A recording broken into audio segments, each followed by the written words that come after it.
iyaye mata suna kwaikwayon waɗansu abubuwa daga wajen turawa ko daga wajen wayayyun mata fitsararru wayewar da babu addini a cikinta. Yanzu akwai wani lalataccen shiri da ake yi a wata tasha wai mata a yau, billahi lazi in aka ci gaba da wannan shirin to adadin zawarawan da yake a ƙasar Hausa zai ƙaru, kuma bincikenmu ya tabbatar wallahi da gayya aka kawo shi. Duk wanda yake mu'amala da wannan gidan tibin zai gaya maka shiri biyu suka fi ba muhimmanci. Shiri na farko wannan hip hop din zafafa goma, shi kuma ajanda ce ta alalata mana samari. Yan hadda Qur'anin da suke su daina, karatun bokon da ya dan rage mana wanda aka yi mana rata ya watse, yaran mu su koma fitsararru marasa kunya masu zazzabo da wando ƙasa, alama ta 'yan neman maza. Wannan shine ajanda. Duk mutumin da ya zama bako a wannan shirin, kyautar da ake masa ta musamman ce. To shiri na biyu na lalacewa sai wannan mata a yau din. Ba ca muka yi su matan da suke gudanar da shirin balalatattu ne, amma muna haska musu su basu san ma ajandar da aka shirya ba, aiki ake da su basu sani ba. Kaga mace ta zo ta saki kalmar da ba ladabi har ga Allah, ya ma za a ce ai wa mace kaza, to wa kike gaya wa Allah da ya yi ta? Yanzu Allah kike wa gyara ko annabin da ya zo da shari'a su kike wa gyara? Mutanen da dukkaninsu in ka sa musu ahlari ba za su iya fassara maka shi ba, amma za ka ji suna fatawa. Ai ko a addini ma addini bai ce kaza ba, to wani addinin? Abin tambaya dai wani addinin? Kuma wani abu da har yau mutane ba sa ganewa, Bahaushe ya yi hikimar zance, ya ce duk wanda zai baka riga ka kalli me ta wuyansa. Yanzu a ce bazawarar da ta ki zaman aure ita za ta zo ta koyar da zaman aure? In fitsari banza ne mata ka za ta yi man?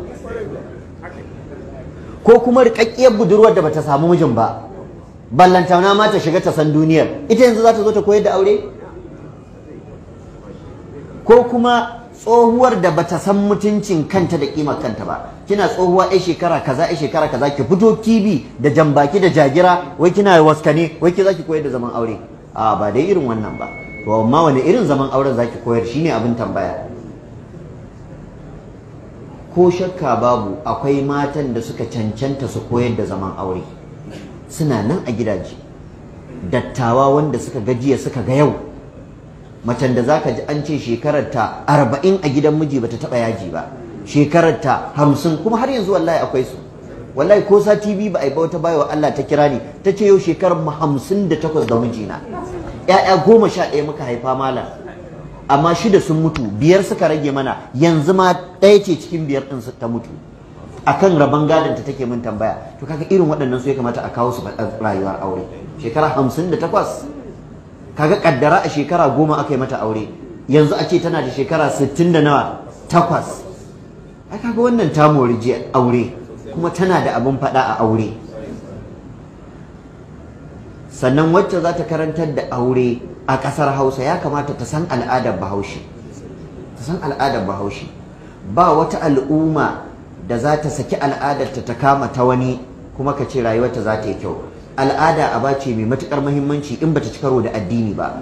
Babu ta wanda ta fita wani, hatta al'adar Larabawa bata fita Hausawa ba, in dai tsantsagwaron al'ada ce. Saboda kowace al'umma Allah ya santa, ya aje mata al'adarta, kuma ƙimarka tana cikin al'adarka.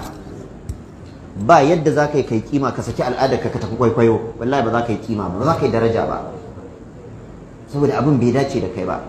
Yanzu yana daga cikin hanyoyin da muke ta ɗiban cututtuka. Ai abinciccikan mu muka sake muka tafi na wasu, su abincin zai dace da su a garinsu, shi aka shayar da su, da shi aka haife su, amma mu tun da muka saki namu sai mu ta tantalbatete. Gari ba ƙarya bane, al'ada ba ƙarya bane, yanki da yanayin duniya ba ƙarya bane. Mutanen Makka da suka yi hijira suka bar Makka suka koma Madina, cututtuka suka rinka yi. Ai canjin yanayi ba ƙarya bane. Abincin wani gubar wani. To ballantana kuma al'ada, ga yadda wani yake ɗaukar suke tarbiyyar ƴaƴansu, ga yadda suke kaza, ga yadda suke kaza. Wannan abu ne mai matuƙar muhimmanci. Dole ne in zaka ɗora al'ummarka akan turba sai ka tuna mata jiya, domin a rayuwar iyayenta da kakanninta ta yi nasara, kuma ba yadda za a yi rayuwarta ta sake yin daidai, ta sake nasara sai ta koma turbar jiya. Imam Malik yace la yasluhu akhiru hadhihi al-umma illa bima saluha bihi awwaluha. ƙarshen al'umma baya gyaruwa sai da abin da farkonta ya gyaru da shi.